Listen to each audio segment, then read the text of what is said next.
Este va a ser un curso sobre la introducción a la inteligencia artificial. Este tipo de curso lo puede tomar cualquier tipo de persona, ya que estaría hablando de los diferentes tipos de conceptos iniciales que se tratan a lo largo de la inteligencia artificial.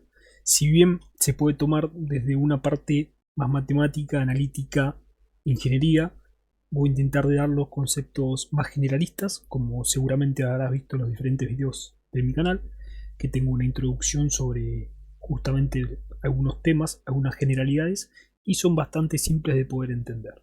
Por ahí son un poco monótonas, ya que abarco diferentes tipos de informaciones, pero son bastante comprensibles de una forma general y sin el requerimiento analítico. Bueno, el término inteligencia artificial es un término bastante controversial, te podría decir, porque vos lo podés por ahí interpretar de una forma, otra persona lo puede interpretar de otra, ¿sí? Y así sucesivamente. Pero la inteligencia artificial se creó desde hace muchísimo tiempo, ¿sí? Si bien por ahí el término ahora está bastante difundido justamente por el uso de Python. Python es un tipo de lenguaje de programación. A ver si lo podemos buscar acá. ¿Qué es lo que hace este lenguaje de programación? Es muchísimas cosas. Lo bueno de este lenguaje de programación es que no es altamente tipado, o sea que es bastante flexible, no es tan estructurado como otros lenguajes de programación, ¿sí? Pero con este lenguaje de programación se puede hacer muchísimas cosas. Y se utiliza hoy en día diferentes tipos de plataformas para poder justamente lo que sería modelar, poder describir, poder realizar diferentes tipos de algoritmos, ¿sí? Que impliquen lo que sería el machine learning, lo que es la inteligencia artificial, ¿sí? Lo que sería el deep learning, todas esas cosas, que trata más enfocada a la parte de la matemática, más a la parte de la ingeniería y, como te digo, toda la parte de data science. Si nosotros podemos ver alguna imagen, por ejemplo, hay un tipo de algoritmo que se modela bastante común en Python, sí, que trata sobre el reconocimiento, por ejemplo, de patrones subsiguientes a la parte de reconocimiento de imágenes, ¿sí? Por ejemplo, vos le das una cierta cantidad de imágenes, como es acá en pantalla. Entonces vos le das una cierta cantidad de imágenes. Fíjate que tenés un set, se le dice dataset en la parte de Machine Learning, ¿sí? De toda la información que vos tenés, datos, no solamente imágenes, vos podés darle datos, podés darle números binarios, podés darle números complejos, puedes darle números decimales, puedes darle números enteros, puedes darle cosas gráficas, ¿sí? Puedes darle millones de cosas, objetos, millones de cosas. Este tipo de modelado de algoritmo lo que te tiene que decir es si esta imagen corresponde a la que vos estás buscando, te tiene que decir determinadas características, puede clasificarlo, no la puede clasificar, la puede ordenar, no la puede ordenar, bueno, puede hacer muchísimas cosas. Pero en sí lo que trata justamente la inteligencia artificial es intentar resolver un problema, ¿sí? De la forma más eficiente posible. Sí, de la forma más eficiente posible. Entonces, como te digo, la parte de la inteligencia artificial es bastante compleja de entender realmente para poder manejarla y poder programar cosas y poder diseñar y desarrollar cosas, pero desde un punto de vista comprensible general no es tan complicado. Y las preguntas que generalmente uno se hace es, por ejemplo, ¿qué sería la inteligencia artificial? ¿Cómo la podemos medir? Cómo funciona mismo. Y bueno, todas esas preguntas son significativas de intentar comprender lo que sería la inteligencia artificial. Pero la pregunta central para cualquier tipo de especialista en desarrollar todos estos programas sería, por ejemplo, cómo se comporta la inteligencia de la máquina en relación a la inteligencia de una persona. Por ejemplo, uno ve una película de un cyborg, uno ve una película de Terminator, ve una película de los robots que toman el mundo, sí, el robot que nos reemplazan, el robot que va a pasar de esto, la acotación de los puestos de trabajo y todo lo demás, pero bueno, es algo que hay que intentar comprender, modelar y también reconstruir idealmente de lo que sería todo esto. Entonces, como todo eso está arraigado a lo que te comenté, es complejo poder justamente definir lo que sería de forma simple la inteligencia artificial. Pero vamos a ver algunos ejemplos y definiciones históricas para justamente caracterizar todo lo que sería el campo de la inteligencia artificial. En el 50 más o menos, en 1950 aproximadamente, hay uno de los creadores de la inteligencia artificial que justamente define el término. No me acuerdo ahora el nombre. 1950, más o menos era por esa fecha, ¿no? Y ya, a ver si lo buscamos acá y lo podemos ver. Ahí está. Acá tenés diferentes tipos de datos históricos. El que te decía es McCarthy, ahí ves que dio a conocer lo que es el término mismo de la inteligencia artificial, pero previamente a eso se consideró el padre de la ciencia llamado Alan Turing. Así que justamente desarrolló toda una máquina inteligente y puso justamente un término de resolución en el cual caracterizaba si cumple los requisitos de la inteligencia artificial, o se podría decir entre comillas que es inteligente, ¿sí? Como dice ahí, si la máquina es inteligente y puede actuar sobre ella sola o no puede actuar sobre ella sola. Y bueno, en relación a todo eso hay todo un test de Alan Turing, sí, que justamente lo que hace es, a través de, vamos a buscarlo acá, test Turing, a ver si te lo puedo explicar con algunas imágenes.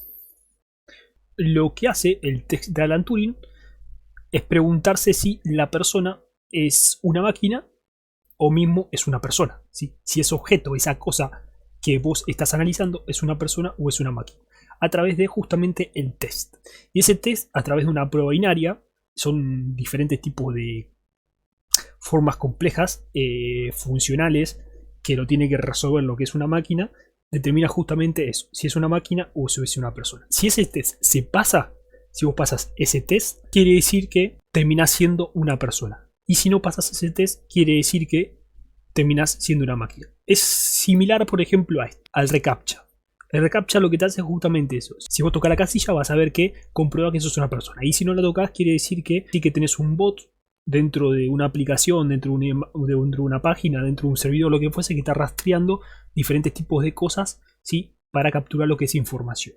Y esos bots no logran pasar justamente esto, porque se requiere en un sector específico un clic y otras cosas más, pero bueno, también hay robots que están programados para, digo, robots físicos, ¿no? Que están programados para cliquear el casillero y ahí te das cuenta que termina siendo un robot y no una máquina, pero bueno, esto es muy controversial, pero para que te des un ejemplo, es algo relacionado a eso. El test de Turing es bastante complejo, ¿sí? La verdad que no da para explicártelo ahora porque tiene su complejidad, sus cosas. Vos podés buscar por internet, agarras, pones YouTube, ¿sí? Y buscas diferentes charlas acerca del test de Turing. Por ejemplo, charla test Turing. Y acá tenés diferentes tipos de recursos para poder justamente estudiar eso y ver cómo funciona y si realmente es así como lo entendías o es así como no lo entendías. Yo la que te recomiendo es esta. Es un tipo de charla, creo, española, de la Universidad de Física Aplicada. Te explica muy bien en esta charla todo lo que vendría a ser la parte de relacionamiento del test de Turing, ¿sí? Desde la parte informática y también desde la parte misma física de todo esto. Pero informáticamente hablando, esta charla está muy buena, muy buena. Fíjate que si buscamos algún tipo a ver de ecuación, la parte de test de Turing, vas a ver que trata muchísimo la parte de informática y muchísimo la parte de matemática, de eso de ya, porque se basa en relación a todo eso. Pero como te digo, es muy complejo si no sabes cosas básicas en todo esto y bueno, cómo funciona y todo lo demás. Así que después buscalo si te interesa y si no, te quedará a tu albedrío. Bueno, entonces si podemos buscar algunos ejemplos, como por ejemplo lo vimos recién, podríamos imaginar también lo que sería el siguiente escenario, por eso busqué esta imagen. Acá tenés en imagen lo que sería un Brainbird, que sería un tipo de vehículo robot que lo que hace es justamente seguir o no seguir lo que es la luz. Esto se podría analizar como si podríamos observar diferentes tipos de patrones. Por ejemplo, tenés patrones que no tienen concordancia con lo que sería la luz. Hay patrones que por ahí aman lo que sería la luz dentro de un robot. Hay otros patrones dentro de otro robot que tienen curiosidad sobre esto, pero no les termina de convencer. Y hay otros patrones que por ahí no les gusta lo que sería la luz y cosas por el estilo. Bueno, esos serían los diferentes tipos de patrones que se pueden ver en los comportamientos de los robots mismo, de cómo están programados y otras cosas más. Podríamos ver un poco qué sería esto, este robot. Fíjate acá en YouTube que busqué un video corto del funcionamiento sobre esta máquina. A la hora de retirar la luz, oscuro. Eso, lo que ves ahí en pantalla, ahí arriba son diferentes tipos de sensores, son dos antenas que justamente lo que hacen es aumentar o disminuir lo que sería la captación de la intensidad de la luz. ¿Sí? En este caso está programado para que cuando ingrese una cierta intensidad de luz no siga lo que sería la luz, sino que se aleje.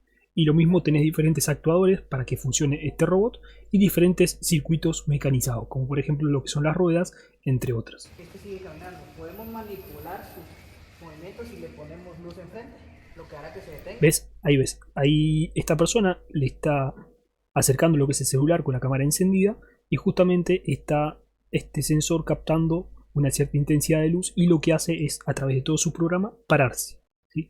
Para que justamente no siga el avance mismo del robot. Constantemente, como se podrá ver, si agarramos un solo ojo, este girará hacia un lado, y si agarramos el otro ojo, girará al siguiente lado. Y si agarramos los dos, este se detendrá, debido a que cada voltaje está siendo manipulado por un driver dependiendo de la... Ahí se puede apreciar mejor cómo está constituido el robot, ¿sí? Los diferentes tipos de circuitos eléctricos, electrónicos, para que, bueno, justamente funcione correctamente el robot, cómo está diseñado y todo eso. Lo giro hacia la luz, se detiene. Oscuridad, avanza. Luz, se detiene. Y bueno, en resumen sería el punto que la inteligencia artificial está metida en todos los sistemas, ¿sí? Tanto robóticos, tanto no robóticos. De la misma forma te puedo dar diferentes tipos de ejemplos, como por ejemplo Netflix.